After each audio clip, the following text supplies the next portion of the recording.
Hello and welcome to my channel. My name is Sandy and today I'm in my very junky garage and I'm trying to get it cleaned out, purged, and organized in such a way that I'm able to fit 2 vehicles in the garage. For the last year, I've only been able to fit 1 car in the garage, but that all ends today. So I'm starting off with adding some shelving up top in my garage because I'm totally out of floor space. There's no way to be able to get these things in the garage without building up and doing some organization. So here we go.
Oh my God, it looks so much better. It's been a long time since my garage has been organized. I'm so excited, but the true test is going to be, will my car fit in here next to Big Blue?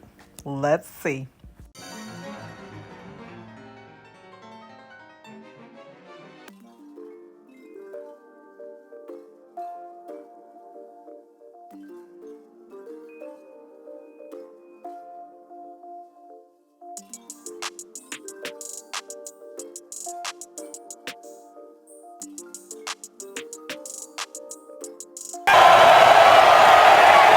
Well, as you can see, she did fit in here, so I'm super excited. I hope you enjoyed today's video. If you did, please don't leave today without hitting that like button and the subscribe button. I hope to see you all over here on my next video. Bye-bye.